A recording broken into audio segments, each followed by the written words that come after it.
آج جن کی دعا کی طرف ہم چلنا چاہتے ہیں وہ حضرت ابراہیم علیہ نبینا علیہ الصلوۃ والسلام کی ذات گرامی ہے۔ حضرت ابراہیم علیہ السلام کا مقام انبیاء کرام میں میرے بھائیوں، میرے بزرگوں، بہت ہی بلند ہے اور بہت ہی بالا ہے۔ حضرت ابراہیم علیہ السلام تمام انبیاء کرام کے دادا ہیں، جد الانبیاء ہیں، اور آپ دیکھیں گے کہ 90% سے زیادہ انبیاء کرام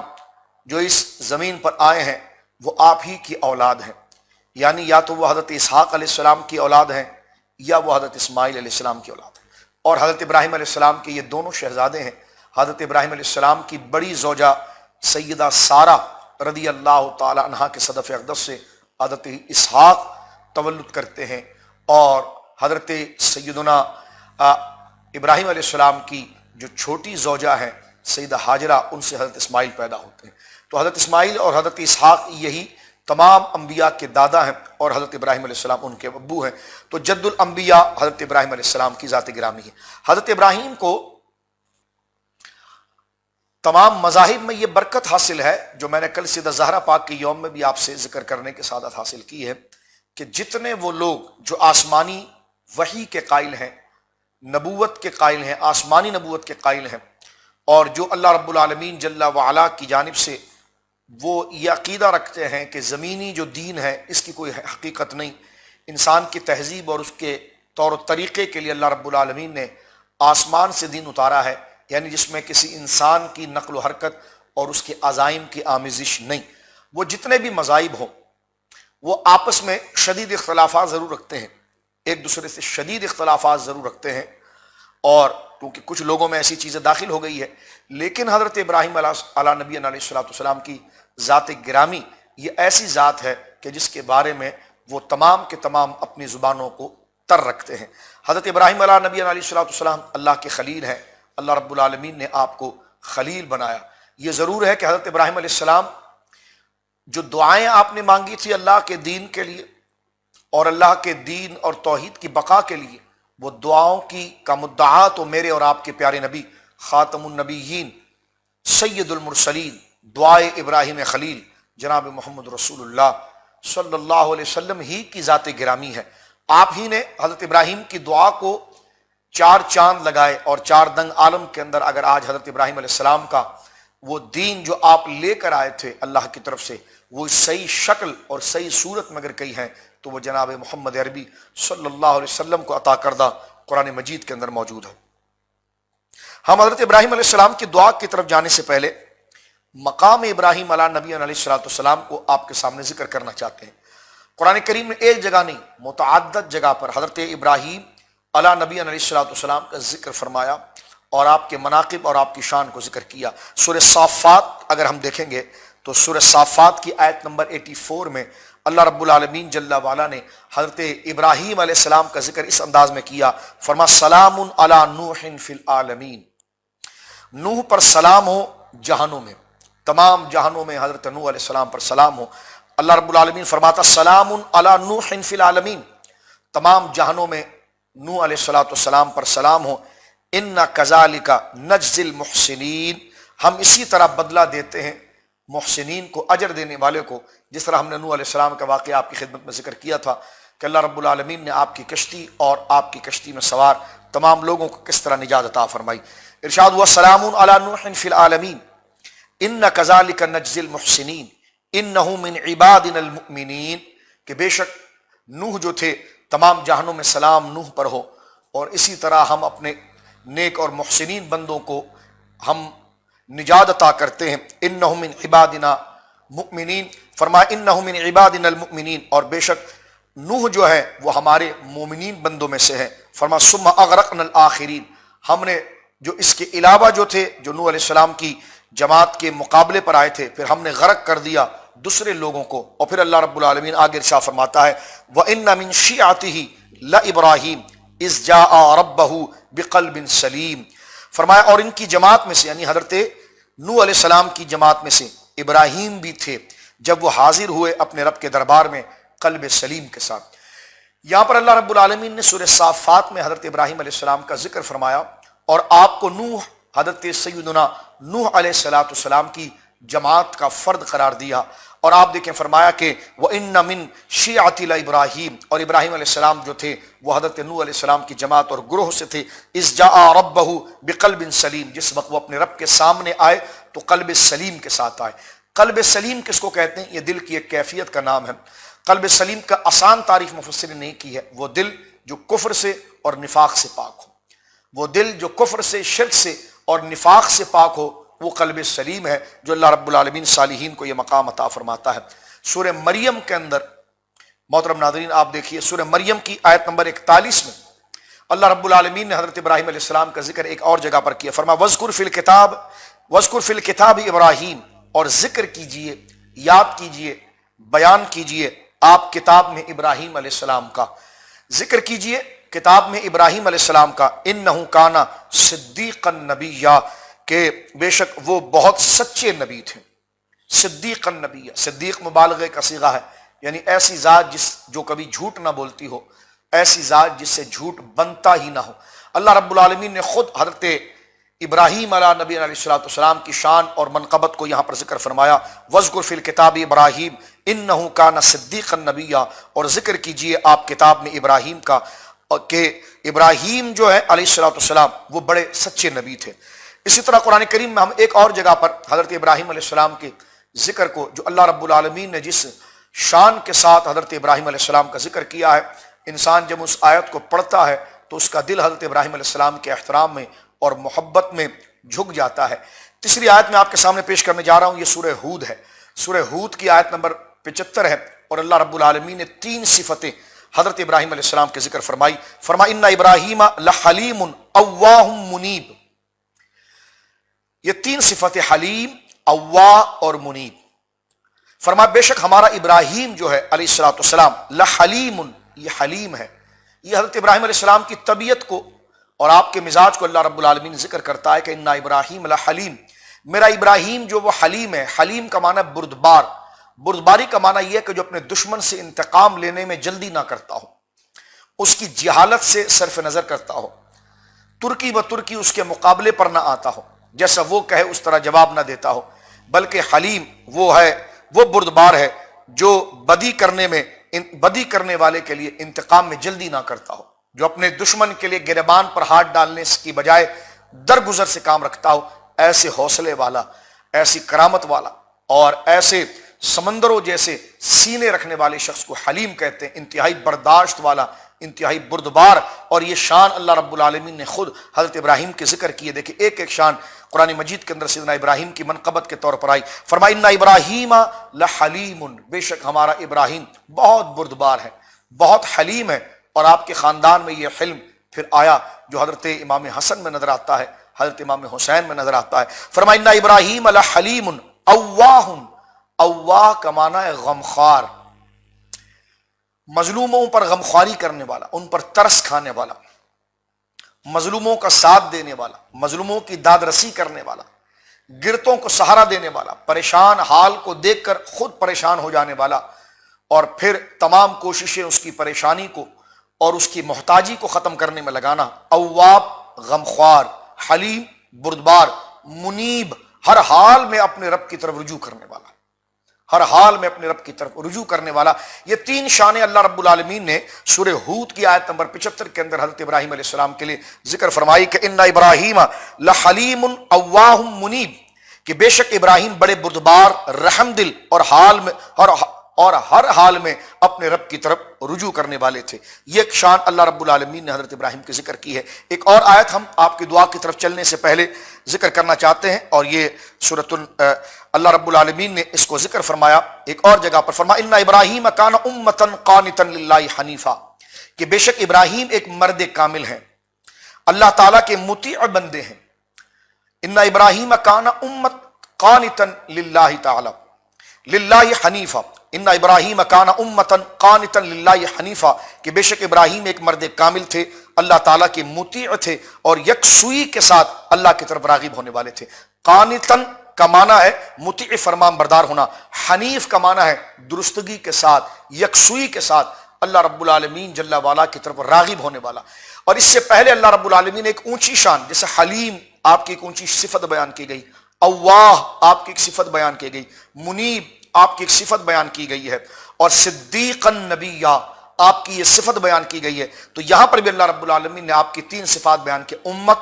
قانتاً للہ حنیفہ، قانتاً انتہائی مطیع اور احکام کی فرمان برداری کرنے والا، حنیفہ دائیں بائیں جانے کی بجائے مکمل ہوش کے ساتھ، بدن بھی اس کام میں لگا ہوا ہو، فکر بھی اس کام کے ساتھ ہو، نیت بھی اس کام کے ساتھ ہو، جہاں آپ کا ہاتھ اور قدم اس کام کو مضبوطی کے ساتھ لیے جا رہا ہے، وہیں نیت بھی کہیں کجی نہیں کھا رہی، بلکہ اسی توازن کے ساتھ آپ کے اس فعل کی پشت پناہی کر رہی ہے۔ اب یہاں پر ایک جملہ، ایک اور شان آپ کی بیان کی گئی، امت۔ امت کے کئی معنی ہیں، امت کا معنی گروہ جماعت کے بھی ہے، لیکن یہاں پر مفسرین فرماتے امت اس شخص کو بھی کہتے ہیں کہ جو کامل اخلاق کا مالک ہو۔ اب اخلاق دیکھیے، خلق جو ہے، اخلاق اب آپ دیکھیں، خلق سچ خلق ہے، تواضع خلق ہے، انکساری خلق ہے، شجاعت خلق ہے، تواضع انکساری خلق ہے، بردباری خلق ہے، حلم خلق ہے۔ تو یہ خلق حسنہ کسی میں ایک درجے پر ہے، کسی میں صرف سچائی کا وصف ہے، کسی میں صرف امانت کا وصف ہے، کسی میں صرف تواضع ہے، کسی میں بردباری اور حلم ہے۔ لیکن حضرت ابراہیم وہ کمال شخصیت تھے۔ اللہ نے فرمایا انا ابراہیم کان امت، میرا ابراہیم تنہا جامع الاخلاق تھا، میرا ابراہیم تنہا کامل مرد تھا، اور فرما میرا ابراہیم کامل مرد ایک کامل تھا، جملہ صفات کا مالک تھا، قانتا للہ اللہ کا مطیع بندہ تھا، حنیفہ اور درستگی کے ساتھ چلنے والا۔ فرما ولم یکن من المشرکین، آگے اللہ خود ان کی شان بیان کرتا ہے کہ سن لو قریش مکہ اور اے یہود تم بھی سن لو کہ تم نے جو اپنی طرف سے تشریحات کر کے حضرت ابراہیم پر تہمت لگانے کی کوشش کی ہے اور اپنے کندھے اور گردن اٹھا کر خود کو حضرت ابراہیم کا متبع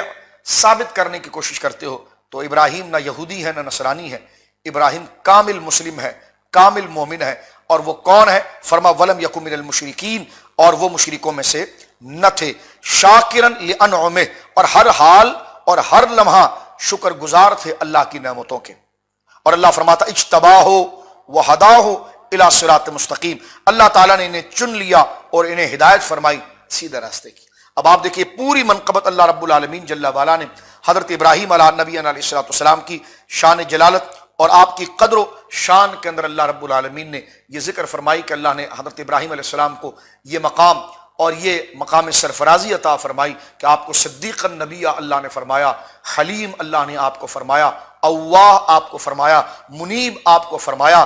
آپ کو امت فرمایا، آپ کو قانتا للہ فرمایا، آپ کو حنیفہ فرمایا۔ یہ ساری شان اللہ رب العالمین جل وعلا نے آپ کو عطا فرمائی۔ آپ کی قربانیاں یہ تھی کہ اللہ نے آپ کو اپنا خلیل کہا۔ حضرت ابراہیم علیہ السلام کی زندگی میں اللہ کی رضا کے علاوہ کچھ نہیں تھا۔ چھوٹی عمر سے، یعنی جب ابھی آپ کی نمو کی عمر ہے، اسی وقت سے آپ نے اللہ کے دین کی باغ ڈور کو سنبھالا اور اپنی ساری برادری کے ساتھ آپ تنہا آ کر کھڑے ہو گئے اور آپ نے شرک کی مذمت کی۔ اس کی پاداش میں آپ کو علاقے سے نکالا گیا، نمرود نے آپ کو آگ کے اندر ڈال دیا، آپ کو کئی علاقوں کی طرف ہجرت کرنا پڑا، آپ نے کئی علاقوں کی طرف ہجرت کی، اور بڑھاپے کے اندر آپ نے سفر کرنا تو گوارا کیا، لیکن آپ نے اللہ رب العالمین جل وعلا کے نام کو جھکنے نہیں دیا۔ اور اللہ رب العالمین نے اتنی بڑی قربانی، ایک دفعہ خواب میں اپنے بیٹے حضرت اسماعیل کی ذبح کا خواب آپ نے دیکھا تو بالکل آپ نے اسی طرح کر کے دکھا دیا، اور اللہ نے فرمایا قرآن میں ہمارے ابراہیم نے خواب کو سچا کر دیا، بیٹے کو اپنے پاؤں کے نیچے لٹا کر چھری پھیر دی، جو ابراہیم نے کرنا تھا وہ ابراہیم نے کر کے دکھا دیا۔ تو اللہ نے آپ کو فرمایا خلیل، خلیل اس کو کہتے ہیں، خلیل اس شان کو کہتے ہیں، خلیل اس محبت کو کہتے ہیں۔ ایسی محبت جب دل میں آ جائے تو اس کے بعد کسی اور کی گنجائش کو دل میں چھوڑے ہی نہ، تو ایسی محبت کو خلیل کہا جاتا ہے۔ مثلا ہم کسی کے دل میں ایسا کوئی محبوب آ جائے کہ اس محبوب کے بعد نہ اسے اپنے باپ کی پرواہ ہو، نہ اپنے بچوں کی پرواہ ہو، نہ اپنی جان کی پرواہ ہو، نہ اپنی زندگی کی پرواہ ہو، پرواہ تو اسی کی ہو، اور دل مکمل طور پر اسی محبوب کے قبضے میں آ جائے تو اسے خلیل کہا جاتا ہے۔ اللہ رب العالمین نے حضرت ابراہیم کو اسی صفت سے بیان کیا۔ اللہ دل سے پاک ہے، اللہ بدن سے پاک ہے، لیکن عربی زبان کے اندر خلیل اونچے درجے کے محبوب کو کہا جاتا ہے، اور وہ محبوب ایسا ہو کہ سو تو اس کا خیال، اٹھو تو اس کا خیال۔ تو اللہ رب العالمین نے اس صفت اور کمال کے ذریعے حضرت ابراہیم علیہ السلام کی جلالت کو ذکر کر کے فرمایا خلیل ہے، ابراہیم ہمارا خلیل ہے، یعنی اللہ کے نزدیک سب سے بڑا محبوب جو ہے وہ ابراہیم ہے۔ یہ اللہ رب العالمین نے حضرت ابراہیم علیہ السلام کی شان جلالت ذکر فرمائی۔ میں نے کل حضرت سیدہ زہرا پاک کے یوم کے اندر تعمیر کعبہ کے حوالے سے بھی ایک مسئلہ آپ کے سامنے ذکر کیا تھا، آج اسی کو دوبارہ ہم آگے آیت کو کنٹینیو کرتے ہوئے ذکر کرنا چاہیں گے تاکہ وہ مضمون جو ہے اپنے تکمیل تک پہنچے اور پھر ہم آپ کی دعاؤں کی طرف بڑھیں۔ جس وقت حضرت ابراہیم علیہ السلام کی عمر شریف تقریباً 99 سال کے قریب تھی، اللہ رب العالمین کا حکم ہوا کہ آپ اپنے بیوی بچوں کو لیں اور لے جا کر مکہ کے اندر چھوڑ کر آ جائیں، وادی غیر ذی زرع کے اندر چھوڑ آ جائیں۔ حضرت ابراہیم علیہ السلام فلسطین سے چلے ہیں اپنی بیوی ہاجرہ کو لے کر اور گود کے بچے اسماعیل کو لے کر۔ کہاں فلسطین ہے اور کہاں مکہ ہے، کون اس مشقت کا، اس وفاداری کا اندازہ لگا سکتا۔ حضرت ابراہیم علیہ السلام وہاں سے چلے اور آج جہاں خانہ کعبہ موجود ہے، اللہ رب العالمین خانہ کعبہ کی رونق کو اسی طرح بحال کرے جس طرح اس کا حق ہے۔ حضرت ابراہیم علیہ السلام وہاں پر پہنچے، اب تو خانہ کعبہ تھا نہیں۔ مختصراً یہ کہ کل میں نے تفصیل سے اس پر گفتگو کی ہے، صرف آیت کو سمجھانے کے لیے یہاں پر عرض کرنا چاہتا ہوں۔ حضرت سیدہ ہاجرہ کو وہاں چھوڑ دیا، سیدنا اسماعیل کو وہاں چھوڑ دیا، کچھ پانی اور کچھ کھجور کے دانے آپ نے وہاں پر دے دیے ان کو، اور پھر روانہ ہو گئے۔ اور آپ نے ایسے صادق ہیں اور ایسے اللہ کے خلیل ہیں کہ پیچھے مڑ کر بھی نہیں دیکھا۔ اللہ کا حکم تھا چھوڑو اور آ جاؤ، بیوی کی محبت ہے، بچہ ہے، بیابان ہے، میلوں تک انسان نہیں ہے، انسان تو دور کی بات ہے جناب، میلوں تک سایہ نہیں ہے۔ اگر دھوپ نکل آ جائے تو میلوں تک سایہ نہیں، پانی کا نام و نشان نہیں، زندگی کا نام و نشان نہیں ہے۔ اب آپ اندازہ لگائیے حضرت ابراہیم علیہ السلام کی اللہ رب العالمین کی مطیع اور فرمان بردار ہونے کا۔ اللہ نے فرمایا بس چھوڑو اور آ جاؤ۔ آپ گئے، آپ نے چھوڑا، نہ کوئی ذہن میں کوئی خیال آیا، نہ آپ نے لایا، اور آپ وہاں سے روانہ ہوئے۔ پیچھے سیدہ ہاجرہ نے آواز دی کہ مجھے اور میرے بچے کو یہاں چھوڑ کر جا رہے ہو، تو کیا اللہ رب العالمین نے آپ کو یہ حکم دیا تھا؟ اللہ امرک بہذا، کیا اللہ نے آپ کو یہ حکم دیا تھا؟ آپ نے فرمایا ہاں۔ تو فرمایا ٹھیک ہے آپ چلے جائیے، ہمیں یقین ہے کہ اللہ ہمیں ضائع نہیں فرمائے گا۔ اب آپ دیکھیں وہ ایسی ہیں تو پھر آپ کی زوجہ بھی کیسی صابرہ ہیں۔ یہ سرکار دو عالم صلی اللہ علیہ وسلم کی دادی ہے نا سیدہ ہاجرہ، جیسا میں نے کل بھی عرض کیا سیدہ زہرا کے یوم میں رضی اللہ تعالیٰ عنہ، صرف اسی بات کو یاد دلانے کے لیے آگے بڑھ رہا ہوں۔ حضرت ابراہیم علیہ السلام جب وہاں سے روانہ ہوئے اور ایک پہاڑ کی چوٹی پر پہنچے، اور آپ اس پہاڑ کی چوٹی پر پہنچ کر اس وادی سے اوجل ہونے جا رہے ہیں، یعنی اب وہ سارا منظر پیچھے رہ جائے گا اور آپ پہاڑی کی چوٹی کراس کریں گے تو دوسری دنیا شروع ہو جائے گی۔ وہیں سے آپ نے آخری دفعہ اپنے چہرے کو پھیر کر اپنے بچوں کو دیکھنے کی کوشش کی، جہاں خانہ کعبہ کی سیدھ میں، یعنی سیدہ ہاجرہ دور سے آپ کو دیکھ نہیں سکتی تھی، لیکن آپ نے وہیں سے دیکھتے ہوئے اللہ کے حضور دعا کی کہ مولا میں نے تیری فرمان برداری میں یہ چیزیں تو کر کے آ گیا ہوں، اب تیری مرضی تو ہے، لیکن مولا میں تیری بارگاہ میں یہ عرض کرنا چاہتا ہوں کہ ربنا، اب دعا فرماتے ہیں تاریخی دعا، ربنا اے ہمارے رب، انی اسکنت من ذریتی بواد غیر ذی زرع عند بیتک المحرم، اے ہمارے رب میں نے بسا دیا ہے اپنی کچھ اولاد کو اس وادی میں جس میں کھیتی باڑی نہیں ہوتی، تیرے عزت والے حرمت والے گھر کے پاس، ربنا لیقیموا الصلاۃ، اے ہمارے رب یہ اس لیے تاکہ وہ نماز کو قائم کریں۔ اور آگے فرمایا آپ نے اسی تعریف کو ذکر کرتے ہوئے ایک چیز کا مطالبہ مزید کیا، فجعل افئدۃ من الناس تہوی الیہم، پس کر دے لوگوں کے دلوں کو میری اولاد کی طرف، تاکہ وہ شوق اور محبت میں میری اولاد کی طرف مائل ہو جائیں اور اس طرف آ جائیں، وارزقہم من الثمرات لعلہم یشکرون، ان کو پھلوں کے ساتھ رزق دے، اعلیٰ نعمتوں کے ساتھ رزق دے تاکہ وہ تیرا شکر ادا کر سکیں۔ آگے فرما ربنا انک تعلم ما نخفی وما نعلن، اللہ اکبر، کیا کمال کی معرفت آپ دیکھیں۔ یہاں سے ہمیں دعا کا سلیقہ بھی پتہ چلتا ہے کہ انبیاء کیسے ذہن سے اپنے رب کی معرفت رکھتے ہیں، اور ان کے ذہنوں کے اندر اللہ کی معرفت اور ان کے سینوں کے اندر اللہ کی معرفت اور علم جو ہوتی ہے اس کو کن الفاظ سے وہ ایکسپلین کرتے ہیں، سمجھاتے ہیں، تاکہ قیامت تک کے لوگوں کو اللہ رب العالمین سے بات کرنے کا اور اس کی شان و صفات کا طریقہ پتہ چلے۔ اور ہمارا موضوع بھی یہ دعا ہی کے حوالے سے موجودہ وقت میں، فرما ربنا انک تعلم ما نخفی وما نعلن، اے ہمارے رب یقیناً تو جانتا ہے جو میں نے اپنے دل میں چھپایا ہوا ہے، اور تو یہ بھی جانتا ہے جو میں تیرے سامنے ظاہر کر رہا ہوں، وما یخفی علی اللہ من شیء فی الارض ولا فی السماء، اور یا اللہ کوئی چیز مخفی نہیں ہے، چھپی نہیں ہے، نہ زمین میں نہ آسمان میں تیرے سامنے، زمین و آسمان میں کوئی ایسی چیز نہیں ہے جو چھپی ہوئی ہو تیرے سامنے، تو یا اللہ جو میرے سینے میں چھپا ہوا ہے وہ بھی میں نے تجھے بتا دیا۔ اور جو میں ظاہر کر رہا ہوں اس کو بھی تو جانتا ہے۔ اب آگے پھر ساتھ میں جب حضرت اسحاق اور اسماعیل دونوں بیٹے آپ کو مل گئے تھے، اور آپ نے کیونکہ 90 سال کی عمر میں یہ دعا کی تھی کہ یا اللہ میری بیوی بالکل بوڑھی ہو چکی ہے اور میں بھی جو ہے وہ بوڑھا ہو گیا ہوں، تو یا اللہ مجھے اولاد عطا فرما، تو اللہ رب العالمین جل وعلا نے آپ کو یہ شان کے ساتھ حضرت اسحاق علیہ السلام عطا فرمائے۔ تو آپ فرماتے ہیں الحمدللہ الذی وہب لی علی الکبر اسماعیل و اسحاق۔ سبحان اللہ، شکر کا کمال انداز ہے، دیکھیے آپ، نیاز و انکساری کا کمال انداز ہے۔ فرما سب تعریفیں اللہ تیرے لیے جس نے عطا کیا مجھے اس بڑھاپے میں اسماعیل اور اسحاق جیسے عظیم بچے۔ فرما الحمدللہ الذی وہب لی علی الکبر اسماعیل و اسحاق، سب تعریف اللہ تیرے لیے ہے جس نے اس بڑھاپے کے اندر مجھے اسماعیل اور اسحاق جیسے خوشبخت بچے عطا فرمائے، جو شکل و صورت میں ایسے ہیں کہ ایسا کون ہوگا، اخلاق و کردار میں ایسے ہیں جن کا کوئی ثانی نہیں۔ ربی لسمیع الدعاء، یا اللہ تو یقیناً دعاؤں کو ضرور قبول کرنے والا ہے۔ اور پھر ان بچوں کا حاصل کیا ہے، اب آپ دیکھیے، یہاں سے پتہ چلا حضرت ابراہیم علیہ السلام کی دعا سے کہ اولاد کو طلب کرنا یہ نعمت ہے، اور یہ حضرت ابراہیم علیہ السلام اور نبیوں کی سنت ہے۔ اب اولاد آ تو گئی، اب اولاد کے ساتھ کیا جائے، ان کو بنایا کیا جائے۔ آج ماں باپ پریشان ہیں کہ جناب ہم اپنے بچے کو کیا بنائے، کوئی جو انجینئر بنائے تو ڈاکٹر بنائے، جو فلاں بنائے، یہ فلاں بنائے۔ ٹھیک ہے، ان چیزوں سے انکار نہیں ہے، یہ ثانوی چیز ہے۔ اصل اولاد کا مقصد کیا ہے، جو سب سے پہلا درس اس اولاد کو دینا ہے۔ زندگی گزارنے کے لیے جائز امور سکھانے میں حرج نہیں، لیکن انبیاء حضرت ابراہیم کی دعا ہم اس لیے ذکر کر رہے ہیں کہ ہمیں مانگنے کا سلیقہ بھی ان کے ذریعے پتہ چلے گا، انداز بھی پتہ چلے گا، عقیدہ بھی پتہ چلے گا، اور یہ یقین ہوگا کہ جو لفظ یہ ہے نا، اس کو اگر بندہ پڑھے تو اللہ دعا قبول فرماتا ہے۔ تو یہاں پر فرمایا، آگے کہتے ہیں کہ یہ اولاد کس لیے تھی، فرما رب اجعلنی مقیم الصلاۃ ومن ذریتی۔ اللہ اکبر، اب مقصد بتاتے، میرے رب بنا دے مجھے نماز قائم کرنے والا، اور میری اولاد کو بھی بنا دے۔ ربنا وتقبل دعا، اے ہمارے رب میری اس التجا کو قبول فرما۔ ربنا اغفر لی ولی والدی، اے ہمارے رب بخش دے مجھے اور میرے ماں باپ کو۔ وللمؤمنین، اور سارے اہل ایمان کو، یوم یقوم الحساب، جس دن تو قیامت کے دن حساب قائم کرے گا۔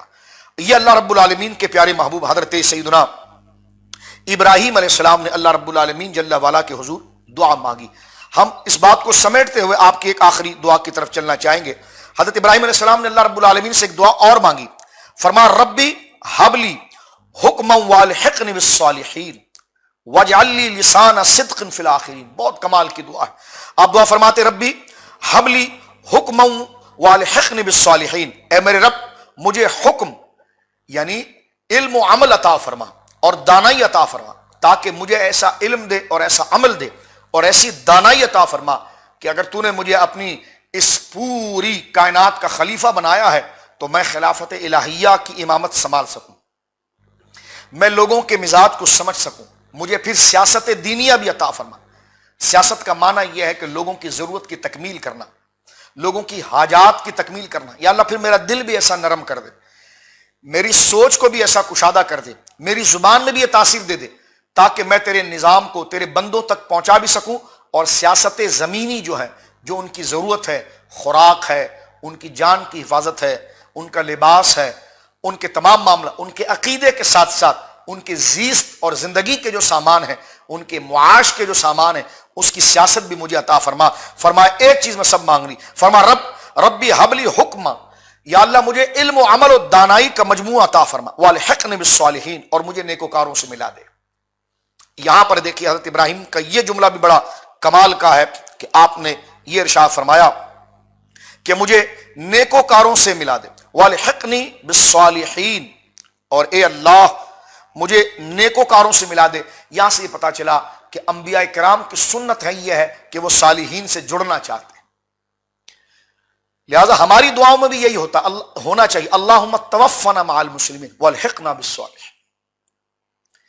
یا اللہ ہمیں موت دے تو پھر اسلام پر دے اور جوڑ دے اپنے محبوب بندوں کے ساتھ۔ یہی دعا حضرت نوح نے کی ہے، یہی دعا حضرت شعیب نے کی، یہی دعا ہر اللہ کے نبی نے کی۔ حضرت سلیمان علیہ السلام کا ہم آگے ذکر کریں گے، ان کی بادشاہی کا، تو انہوں نے بھی یہ دعا کی تھی کہ یا اللہ مجھے تو یہ توفیق عطا فرما، ربی اوزعنی ان اشکرا، یا اللہ مجھے یہ توفیق دے کہ میں تیرا شکر ادا کروں کہ اس نعمت پر کہ جو تو نے مجھے دی ہے اور میرے والد کو دی ہے۔ اور مجھے ایسے کام کی توفیق عطا فرما کہ وہ کام میں کروں، اور ایسا کام جس سے تو راضی ہوتا ہو، اور مجھے اپنے صالحین بندوں کے ساتھ شمار فرما۔ تو یہ دعاؤں کا طریقہ سیکھنے کا یہاں پر آیا ہے کہ دعا چوری چوری کے ساتھ نہ ہو، کٹ کٹا کر نہ ہو۔ یہ ہے وہ دعا کا طریقہ کہ اللہ رب العالمین سے اپنا اعتراف جرم بھی کیا جائے، رحمت کو طلب بھی کی جائے، کمال اور جامع چیز مانگی جائے، ایک لفظ میں سب کچھ مانگ لیا جائے۔ آگے انشاءاللہ اس کی وضاحت کریں گے آپ کے سامنے جب دعاؤں کا سلسلہ، جب ہم نبی پاک اپنے آقا کی دعاؤں کی طرف آئیں گے نا، تو اس وقت ہم بتائیں گے آپ کو کہ ایک ایک لفظ کے اندر دیکھیے ساری کائنات کو جمع کر دیا جاتا ہے۔ اس لفظ پر توجہ، یہاں پر دیکھیے فرما ربی حبلی حکمن، یا اللہ مجھے علم و عمل اور خلافت الہیہ کی امامت کا تمام شعور اور سیاست دنیاوی بھی عطا فرما دے، والحقن بالصالحین، اور مجھے نیکوکاروں کے ساتھ جوڑ دے، واجعل لی لسان صدق فی الاخرین، کمال کی دعا کی دیکھیں یہاں پر ایک، اور فرما بعد میں آنے والے لوگوں میں میرا ذکر خیر جاری رکھا، یہ بھی فرما دیا آپ نے۔ تو لہذا اسی لیے آپ دیکھیں مصنفین علماء جب کتاب لکھتے ہیں تو اس کے اوپر نام سے بھی اس لیے لکھتے ہیں، ان کو نام کی ضرورت نہیں ہوتی، نام اس لیے لکھتے ہیں کہ جو اٹھا کے کوئی پڑھے گا وہ کہے گا سبحان اللہ، کتنی اچھی کتاب انہوں نے لکھی، کتنی اچھی تقریر انہوں نے کی ہے، واہ کتنا بڑا کام کیا ہے، تو وہ اچھے لوگ پھر ان کی تعریف کریں گے۔ یہ حضرت ابراہیم علیہ السلام نے یہاں پر دعا کے اندر اس چیز کو ذکر کیا ہے۔ دو چیز ہمارے سامنے واضح ہو رہی ہیں، ایک تو صالحین کے ساتھ جڑ جانا، اور ایسا ورثہ چھوڑ جانا کہ بعد میں آنے والے مسلمان ان کی تعریف کریں، اور وہ تعریف اللہ کے حضور ان کے لیے دعا بنے۔ فرمایا وجعل لی لسان صدق فی الاخرین، اور بعد میں آنے والے لوگوں میں میرا ذکر جاری فرما۔ اور کمال کی دعا قبول ہوئی ہے جناب، کیونکہ بعد میں جتنے نبی آئے سب نے آپ کی واہ واہ کی ہے، کیونکہ سارے آہی آپ کی اولاد ہیں۔ حضرت اسحاق ہیں، حضرت یعقوب ہیں، حضرت یوسف ہیں، حضرت داؤد و سلیمان ہیں، حضرت موسیٰ ہیں، حضرت یحییٰ و زکریا ہیں، اور حضرت ذوالکفل ہیں، حضرت عیسیٰ ہیں الی آخری، ادھر حضرت اسماعیل علیہ السلام ہیں، حضرت ہود علیہ السلام ہے، سرکار دو عالم صلی اللہ علیہ وسلم ہے۔ تو گویا کہ یہ دعا ایسی مقبول ہوئی ہے کہ بعد میں سب آنے والوں نے، اور آج تک جس طرح میں نے اپنی گفتگو کی ابتدائیہ میں کہا ہے کہ آج تک سارے وہ لوگ جو آسمانی دین کے ماننے والے ہیں، چاہے وہ ان میں خرابیاں بھی آ گئی، اختلاف بھی ہو گیا، لیکن یہ دعا ایسی مقبول ہے کہ ان تینوں گروہ کی زبانوں سے کبھی حضرت ابراہیم علیہ السلام کے لیے برائی نہیں نکلتی، بلکہ حضرت ابراہیم علیہ السلام کے لیے صدق اور کرامت کی بات نکلتی۔ تو فرمایا کہ بہترین تعریف، یعنی تیرے نیک لوگ مجھے اپنی دعاؤں میں ہمیشہ یاد رکھیں۔ اسی لیے یہاں پر ایک مسئلہ پھر عرض کر دوں کہ اگر ہم کسی بزرگ کی کتاب کو پڑھتے ہیں نا، جس طرح میں نے آپ کے سامنے عرض کیا کہ اہل اللہ بڑے بڑے اجلہ اولیاء اگر وہ کتابیں لکھ کر اس پر نام لکھتے ہیں کہ بھائی میں نے لکھی ہے، تو اس سے ان کی نیتوں پر شک نہیں کرنا چاہیے کہ وہ اپنی علمیت ظاہر کرنا چاہتے ہیں، یا بہت ظاہر سی بات انہوں نے کام کیا، نام آنا چاہیے، نام ایک سند کے ساتھ بھی ہو کہ بھائی مصنف کے نام سے کتاب مضبوط ہو جاتی ہے، ایک یہ بھی ہے۔ دوسرا یہ کہ یہ حضرت ابراہیم علیہ السلام کی دعا کہ یا اللہ بعد آنے والے جو سچے لوگ ہونا ان کی زبان پر میرا ذکر جاری ہو جائے، ایک یہ ہے۔ یہاں سے ایک مسئلہ یہ بھی نکلا کہ بزرگوں کی کتابوں سے اگر ہم کسی مسئلے کو لیں تو ان کا حوالہ ضرور دیں، کیونکہ یہ اس دعا کا تقاضا ہے۔ مثال کے طور پر ایک مسئلہ میں بارِ شریعت سے لے رہا ہوں، اور امام حضرت صدر الشریعہ نے یا اعلیٰ حضرت نے اس مسئلے کو لکھا، اور پیچھے سے آپ نے وہ مسئلہ علامہ شامی سے لیا، تو وہ تو جناب پرانے بزرگوں کا نام لکھ رہے ہیں، اور ہم اپنی علمیت دکھانے کے لیے اپنے بزرگوں کا نام ہٹا کر بڑی کتابوں کی طرف جائیں اور کہیں کہ جناب یہ بڑے افلاطون ہیں اور بڑی کتابوں سے استفلاح کرتے ہیں، تو یہ علم سے محرومی ہے۔ یہ علم کا چشمہ، یہ بحر العلوم صرف نام کے باہر رہتے ہیں، لیکن یہ ایسا بحر ہوتا ہے جو خشک ہو جاتا ہے۔ تو خشک بحر نہ ہو جو تر ہو، جس سے کوئی استفادہ بھی کر سکے اور جس میں داخل ہو کر اس بحر میں کوئی اپنی منزل تک بھی پہنچ سکے۔ تو آپ ذرا غور فرمائیے، اسی لیے بزرگوں کی کتابوں کا اگر حوالہ ہو تو پھر ان کے لیے ان کا نام لیا جائے۔ میں نے شیخ عبدالحق صاحب محدث دہلوی کی کتاب میں یہ پڑھا ہے، میں نے اعلیٰ حضرت کی کتاب میں پڑھا ہے، میں نے فلاں بزرگ کی کتاب میں پڑھا ہے۔ ایک تو ان کے لیے دعائیہ کلمات ہیں، جب ان کے لیے دعائیہ کلمات ہوتے ہیں تو صالحین کی تعریف کی وجہ سے آپ کو برکت مل جاتی ہے، آپ کو شرح صدر ہو جاتا ہے۔ میں اس پر ایک بات عرض کرنا چاہتا ہوں، کافی دفعہ پہلے بھی میں نے آپ کے ساتھ یہ شیئر کیا ہے۔ شاہ عبدالعزیز محدث دہلوی رحمۃ اللہ علیہ جو ہمارے استاذوں میں سے استاد ہیں، حضرت شاہ ولی اللہ کے شہزادے ہیں، آپ کی کتاب ہے بستان المحدثین۔ بستان المحدثین میں ایک واقعہ آپ نے لکھا ہے، صرف سمجھانے کے لیے عرض کرتا ہوں۔ حضرت امام سیوطی رحمۃ اللہ علیہ جو بہت بڑے صوفی تھے، بہت بڑے محدث تھے، اور اللہ نے آپ کو ہر علم کے اندر کمال عطا فرمایا۔ روحانیت میں آپ کا ملکہ یہ تھا کہ 75 دفعہ جاگتے ہوئے اپنی آنکھوں سے سرکار دو عالم صلی اللہ علیہ وسلم کی زیارت کا آپ نے شرف حاصل کیا۔ کون سا ایسا علم ہے جس پر امام سیوطی نے قلم نہیں اٹھایا؟ آپ نے علم کے دریا بہا ہیں، مصر میں آپ کا مزار مقدسہ ہے، 911 ہجری میں آپ نے وصال فرمایا۔ آپ نے سرکار کی شان میں ایک بڑی بے نظیر کتاب لکھی، جیسا قاضی اعظم رحمۃ اللہ علیہ کی کتاب شفا میں ہے، تو سرکار صلی اللہ علیہ وسلم کے فضائل پر ایک بے نظیر کتاب، جس کو کہا جائے کہ سونے کے پانی سے لکھا جائے تو اس کی قدر پھر بھی کم ہے ہوتی ہے، یعنی اس کی شان پھر بھی اتنی بلند ہے کہ سونے کے پانی سے لکھنے کے باوجود یہ اس کی قدر نہیں بلکہ اس کی قدر اس سے اونچی ہے۔ وہ آپ کی مبارک کتاب خصائص الکبریٰ، جس میں سرکار دو عالم صلی اللہ علیہ وسلم کی خصائص کو آپ نے جمع کیا۔ شاہ عبدالعزیز صاحب محدث دہلوی لکھتے ہیں کہ امام سیوطی علیہ رحمت نے جب یہ کتاب لکھی تو آپ کے شاگرد ہیں شارح بخاری امام قسطلانی رحمۃ اللہ علیہ، جن کی بخاری کی شرح ارشاد الساری، اور انہوں نے بھی ایک سیرت پر کتاب لکھی المواہب اللدنیہ، یعنی باطنی وہ تحائف جو اللہ رب العالمین جل وعلا نے عطا فرمائے، مواہب جو ہبہ سے ہے، المواہب اللدنیہ۔ تو یہ کتاب جب آپ نے لکھی تو اس کتاب کو لکھتے وقت انہوں نے اپنے استاد کی کتاب خصائص الکبریٰ سامنے رکھی اور پوری کتاب ڈٹو یہاں پر کاپی کی ہے۔ یوں سمجھے آپ، زیادہ حصہ 90% سے زیادہ حصہ المواہب اللدنیہ جو سیرت کی کتاب ہے وہیں سے اخذ کیا۔ امام سیوطی علیہ رحمت اپنے زمانے میں جب حیات تھے تو آپ نے جب اپنے شاگرد کی کتاب کو دیکھا تو آپ بڑے ناراض ہوئے، فرمایا ہو اس نے تو ساری میری کتابوں سے لیا ہے اور میرا ذکر بھی نہیں کیا، اس نے میری کتاب کا حوالہ بھی نہیں دیا۔ یعنی مطلب یہ تھا کہ میری کتاب کا حوالہ دیتا